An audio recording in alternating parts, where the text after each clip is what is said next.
ലോകം കീഴടക്കാൻ പറഞ്ഞൊരു മനുഷ്യനെ പിടിച്ച് ജയിലിലിട്ട അതീവ ദയനീയമായ കരളലിയിപ്പിക്കുന്ന കഥയാണ് ഇന്ന് എനിക്ക് പറയാനുള്ളത്.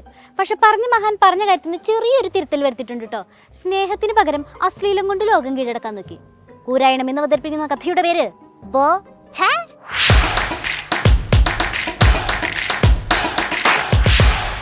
ഒരിടത്തൊരിടത്തൊരു വീരനുണ്ടായിരുന്നു. സമ്പത്തിന് സമ്പത്ത്, കാരുണ്യത്തിന് കാരുണ്യം, വിശാല മനസ്കതയ്ക്ക് വിശാല മനസ്കത, അങ്ങനെ അങ്ങനെ നിരവധി വിശേഷണങ്ങളുള്ള ഒരു വീരൻ. സ്ത്രീകളുടെ മനഃശാസ്ത്രത്തിൽ ഞാനൊരു എക്സ്പെർട്ട് ആയിരിക്കാം. ആ വിശേഷണത്തിന്റെ കാര്യം പറയാൻ മറന്നുപോയി. സ്ത്രീകളുടെ കാര്യത്തിലല്ലേ മൂപ്പര് അഗ്രഗണ്യൻ. സ്ത്രീ വിരുദ്ധത, ലൈംഗിക പരാമർശം, അശ്ലീല ചുവയുള്ള പരാമർശം തുടങ്ങിയവയാണ് മൂപ്പരുടെ പ്രധാനപ്പെട്ട ഹോബി. ഇല്ല, മൂപ്പര് പറഞ്ഞത് ഇവിടെ കാണിക്കണില്ല. അല്ല, ബോബി സാറിന്റെ അത്ര സംസ്കാരം നമുക്കില്ലാത്തോണ്ട് കാണിക്കണില്ല. വേണ്ടാത്തോണ്ട. അങ്ങനെ ലൈംഗിക തമാശ മാത്രം പറഞ്ഞുകൊണ്ട് നമ്മുടെ ഹീറോ ഇങ്ങനെ വിഹരിച്ച് നടക്കുമ്പോഴായിരുന്നു ഇടുത്തി പോലെ മൂപ്പർക്കെതിരെ ഒരു പരാതി പോണത്.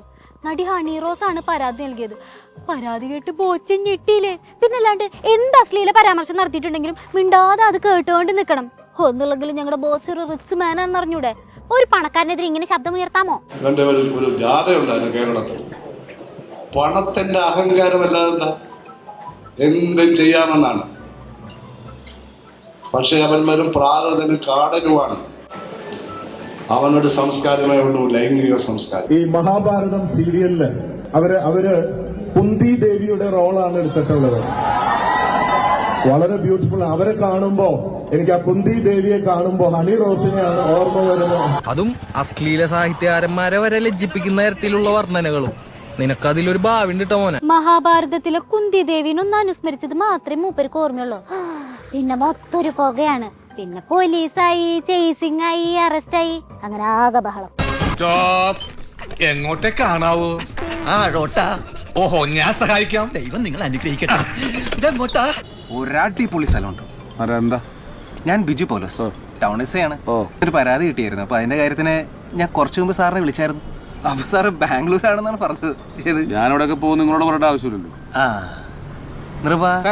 വണ്ടി വരൂ, നമുക്കൊന്ന് സ്റ്റേഷൻ വരെ പോവാം. എന്നാലും ഇത്രയും തങ്കപ്പെട്ടൊരു മനുഷ്യന് ഈ ഗതി വന്നില്ലേ? ഞാൻ സ്ത്രീത്വത്തെ അഭിമാനിക്കാറില്ല. സ്ത്രീകളോടൊക്കെ ബഹുമാനാണുള്ളൂ. പിന്നെ മോശമായ വാക്കുകളൊന്നും ഞാൻ ഉപയോഗിച്ചിട്ടില്ല.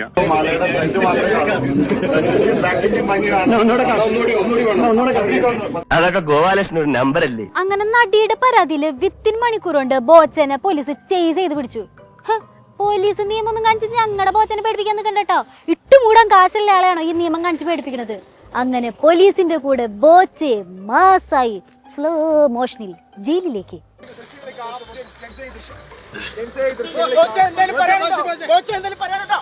ഹൈ, എന്താ ചിരി, എന്താ തംസപ്പ്. പോയിക്കോ. ചാച്ചാ, ഓൾ ദി ബെസ്റ്റ്. ഇത് ഹണി റോസിന്റെ കാര്യത്തിൽ മാത്രമല്ല, സാമൂഹ്യ മാധ്യമങ്ങൾ എന്ന പൊതു ഇടം പരിശോധിച്ചാൽ നമുക്ക് വളരെ ക്ലിയർ ആയിട്ട് കാണാൻ സാധിക്കും. സ്ത്രീകളാണെങ്കിൽ ഏത് നേതൃത്വപരമായ പങ്കുവഹിക്കുന്നവരായിക്കോട്ടെ, അവരെ ഇകഴ്ത്തി കാണിക്കുന്ന തരത്തിലുള്ള മോശപ്പെട്ട കമന്റുകൾ വ്യാപകമായിട്ട് നമുക്ക് കാണാൻ സാധിക്കും. മന്ത്രിമാരടക്കം രംഗത്തെത്തിന്ന് വിചാരിച്ച് ബോച്ച പേടിക്കണ്ട കേട്ടോ. എന്തിനാ ടെൻഷൻ അടിക്കുന്നത്? ബോച്ചയുടെ അതേ വേവ് ലെങ്ത്തുള്ള ആൾക്കാരുടെ പുറത്തില്ലേ, അവര് വാദിക്കാനുള്ളപ്പോ പിന്നെ എന്തിനാ മുത്തേ പേടിക്കണത്? കേസ് കൊടുത്ത നിലപാടിനോട് എനിക്ക് എതിരഭിപ്രായമുണ്ട്. അല്ലെങ്കിൽ ഹണി റോസിന്റെ കേസ് കൊടുക്കാൻ മാപ്പ് സ്വീകരിക്കണമെന്ന കാഴ്ചപ്പാടുണ്ട്. ഹണി റോസിന്റെ വസ്ത്രധാരണം കുറെ കൂടെ മാന്യമാകണമെന്ന ബഹുമാനപരസരമുള്ള ഒരു കാര്യമുണ്ട്. എനിക്ക് ഹണി റോസിനെ കാര്യവും ഇഷ്ടവും ബഹുമാനവുമാണ്. അത് വെറുതെ പറയുന്നതുമല്ല. ബോച്ചയുടെ ക്ഷമ സ്വീകരിക്കാൻ പറ്റുമെങ്കിൽ ആ ക്ഷമ സ്വീകരിച്ച് കേസ് അങ്ങ് അവസാനിപ്പിക്കണം. മറ്റുള്ളവരുടെ ഡ്രസ് നോക്കി നിങ്ങൾ എന്തിനാ രാഹുലായിട്ട് ഇത്ര ടെൻഷൻ അടിക്കണത്? നിങ്ങൾക്ക് ആരാ കോട്ടും ചൂട്ടിട്ടാൻ അധികാരം തന്നത്? അത് ഭാരതീയ സംസ്കാരത്തിന് ചേർന്ന വസ്ത്രമല്ലല്ലോ. അതുകൊണ്ട് നിങ്ങൾ അത് ഇടരുത് എന്നിവിടെ ആരും പറഞ്ഞിട്ടില്ലല്ലേ. ഇനിയിപ്പോ അഥവാ പറഞ്ഞിട്ടുണ്ടെങ്കിൽ നിങ്ങൾ അത് ഉപേക്ഷിക്കാനും പോലില്ല. എന്റെ പൊന്നെ, എന്റെ കൈയിന്റെ ഇത്രയും ഭാഗം കാണുന്ന ഡ്രസ്സാണല്ലോ ഇട്ടത്. പണി പാളിയാ. ഭാരതീയ സംസ്കാരം ഇടിഞ്ഞ് താഴെ വീഴോ? വസ്ത്രത്തിൽ വൃത്തികേടില്ലേ? വസ്ത്രത്തിൽ മോശമില്ലേ? പറയുന്നതിൽ മാത്രമേ മോശമുള്ളൂ. വസ്ത്രത്തിൽ വൃത്തികേടും അസഭ്യവും മോശവുമില്ലേ? അങ്ങനെ ബോച്ചെ ഫാൻസിന്റെയും ബോച്ചെ അനുകൂലികളുടെയും അകമ്പടിയോടെ മൂപ്പരെ കോടതിയിലെത്തിച്ചു. പോയ പോലെ തന്നെ ഇപ്പൊ ഞങ്ങളുടെ ബോച്ചെ തിരിച്ചു വരുന്നതാണ്. അതെ, ഈ ലൈംഗിക പരാമർശവും അശ്ലീല പരാമർശവും ഞങ്ങളുടെ ബോച്ചെ ഇന്നും ഇന്നലെ തുടങ്ങിയതല്ലോ. മൂപ്പര് ഇതൊക്കെ എത്ര കണ്ടതാ. റിമാൻഡിൽ തുടരും, ജാമ്യം നിഷേധിച്ചിരിക്കുന്നു എന്നുള്ളതാണ്. ബോബി ചെമ്മണ്ണൂരിന് ജാമ്യമില്ല എന്നുള്ള വളരെ പ്രധാനപ്പെട്ട വാർത്തയാണ് ഈ ഘട്ടത്തിൽ വരുന്നത്. കുട്ടിമാമ, ഞാൻ ഞെട്ടി മാമ. റിമാൻഡോ? ഇനിയിപ്പോ എന്തൊട്ട് ചെയ്യാ? ഒന്നും നോക്കാനില്ല, വേഗം തലറിഞ്ഞു വീണോ. അങ്ങനെ വിധി കേട്ട പാതി കേൾക്കാത്ത പാതി ഞങ്ങളുടെ പോച്ച ടപ്പേന്ന് കുഴഞ്ഞു വീണു. നിഷ്കളങ്കനായ മനുഷ്യനല്ലേ, ഇതൊന്നും കേട്ടിട്ട് താങ്ങാൻ പറ്റിയുണ്ടാവില്ല.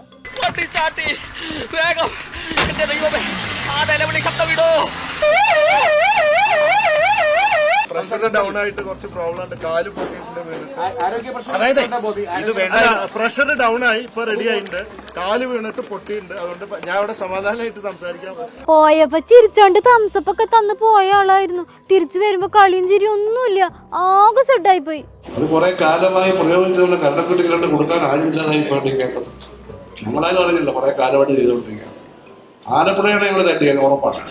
എല്ലാരും കൂടെ ഒരുമിച്ച് കൈവെക്കല്ലേ, ഓരോരുത്തരായിട്ട് വന്ന് ഏറി കയറ്റു. അത് ചോര നീരുള്ള പച്ചയായ ഒരു മനുഷ്യനാണ്.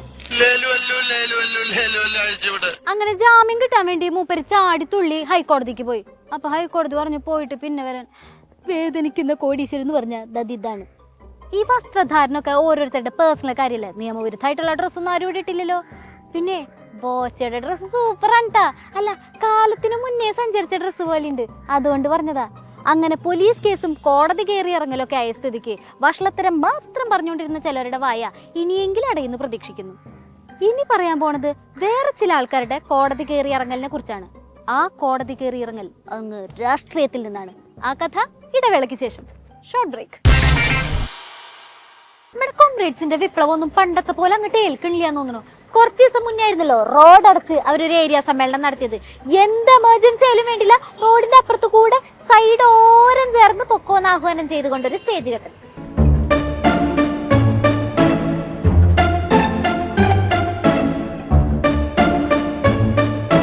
ഗതാഗതം മുടക്കി നാട്ടുകാർക്ക് ബുദ്ധിമുട്ടുണ്ടാക്കി സ്റ്റേജ് കെട്ടിയത് വിവാദമായപ്പോ വിജോയ് അടക്കം പലരും മാപ്പ് പറഞ്ഞ് തടിയൂരാൻ നോക്കി. അപ്പോഴാണ് ഒരു ലോഡ് പുച്ഛം വാരി വെതറി. പിന്നെ മാപ്പൊന്നും ഞാൻ പറയില്ല എന്ന് പറഞ്ഞ് വിജയരാഘവൻ സഖാവ് രംഗത്തെത്തിയത്. മാപ്പ് പറഞ്ഞില്ല എന്ന് മാത്രമല്ല, നല്ല വെറൈറ്റി ക്യാപ്സ്യൂളും മൂപ്പരെന്ന് പുറത്തിറക്കിയിട്ടുണ്ടായിരുന്നു. 10 കാർ പോകാൻ എത്ര സ്ഥലം വേണമെങ്കിലും ആലോചിച്ച് നോക്കിയാൽ മെല്ലെ അങ്ങനെ ഉരുട്ടി പോണ്ടാവും. അമ്മായിമേനെ കാണാൻ പോകും, ഞായറാഴ്ച തിരക്ക് കൂടുതലാണ്. അപ്പോ കാറുള്ളോൻ കാറ് പോകുന്നത് പോലെ തന്നെ പാവങ്ങൾക്ക് ഒരു ജാഥ നടത്താനുള്ള സ്വാതന്ത്ര്യം അനുഭവിച്ചു തരണമെന്ന് വളരെ വിനയപൂർവ്വം ഞാൻ അഭ്യർത്ഥിക്കുകയാണ്. അങ്ങനെ പലരുടെയും കയ്യിലിരിപ്പ് കാരണം റോഡിൽ സ്റ്റേജ് കെട്ടിയ കാര്യം കോടതിയിലെത്തി. വലിയേട്ടൻ ഇങ്ങനെയൊക്കെ ചെയ്യുമ്പോ ഞങ്ങൾ മിനിമം ഫുട്പാത്ത് എങ്കിലും ബ്ലോക്ക് ചെയ്യണ്ടേന്ന് പറഞ്ഞിട്ട് CPI അവരുടെ അഭിമാനവും കാത്തു.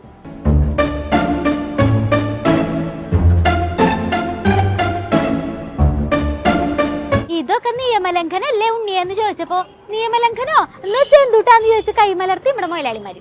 നമ്മളൊരിക്കലും ഒട്ടും നിയമം ലംഘിച്ചിട്ടൊന്നുമില്ല. ഇതിനകത്ത് ഈ ഫുട്പാത്തിനകത്ത് കുറച്ച് കസേര ഉണ്ടെന്നുള്ളത് ശരിയാണ്. സ്റ്റേജ് റോഡിലേക്കല്ല, റോഡിന്റെ ഗതാഗതം തടസ്സം ഇല്ലാതെയാണ് സ്റ്റേജ് നിൽക്കുന്നത്. അതെ, നിയമലംഘനമൊന്നുമില്ല. ഫുട്പാത്തിൽ കുറച്ച് കസേര ഇട്ടു, അത്രേ ഉള്ളൂ.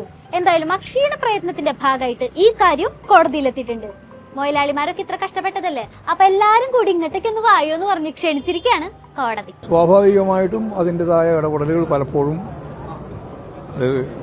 നിരവധിയായ സന്ദർഭങ്ങളിൽ ഉണ്ടാകുന്നുണ്ട്, പ്രത്യേകിച്ച് ഇടതുപക്ഷ പ്രസ്ഥാനത്തിനെതിരായിട്ട്. അതിനെയൊക്കെ കൃത്യമായിട്ട് മനസ്സിലാക്കി അതിജീവിച്ച് മുന്നോട്ടേക്ക് പോകുക എന്നുള്ളതാണ് പാർട്ടിയും പ്രസ്ഥാനവും എല്ലാ കാലത്തും കണ്ടിട്ടുള്ളത്. അതേപോലെ ഇനിയും ഞങ്ങൾ മുന്നോട്ടേക്ക് പോകും. ഇതിലിപ്പോ അത്ര മനസ്സിലാക്കാനൊന്നുമില്ല സഖാവേ. ഇതിനു വേണ്ടി നിർഗളമായി ആഴത്തിൽ ഇറങ്ങി പഠിച്ച് മനസ്സിലാക്കേണ്ട കാര്യമൊന്നുമില്ല. നിയമലംഘനം നടത്തരുത്, അത്രേ ഉള്ളൂ. ഇനി CPIക്കാരുടെ മുതലാളിക്ക് എന്തിട്ടാണോ പറയാനുള്ളേ? അത് തീരുമാനിച്ചിട്ടില്ല. നിങ്ങൾ അതൊക്കെ പറയണമെന്നുണ്ടെങ്കിൽ അതിൻ്റെ പേപ്പേഴ്സ് എല്ലാം കിട്ടണം. പത്രവാർത്ത അല്ലാതെ വേറെ ഒന്നും അറിയാൻ പാടില്ല. എല്ലാ രേഖകളും കിട്ടിക്കഴിഞ്ഞ് ഞങ്ങൾ ആലോചിച്ചിട്ട് ഞങ്ങളുടെ നിയമജ്ഞന്മാരായ സുഹൃത്തുക്കളുണ്ട്, സഹാക്കളുണ്ട്, അതെല്ലാം ആലോചിച്ചിട്ട് ഞങ്ങൾ ഞങ്ങളുടെ അപ്രോച്ച് സ്വീകരിക്കും. മാപ്പ് പറയാനും ഖേദം പ്രകടിപ്പിക്കാനും തീരുമാനിച്ചിട്ടില്ല അത്രേ. പിന്നെ അങ്ങോട്ട് പറഞ്ഞു കൊടുക്ക സഖാവേ. കേസ് കോടതിയിൽ എത്തിയിട്ടും ഹാജരാകാൻ കോടതി വിളിപ്പിച്ചിട്ടും ഞാൻ പിടിച്ച മുയലിന് 3 കൊമ്പെന്നുള്ള ആറ്റിറ്റ്യൂഡ് വേണ്ട.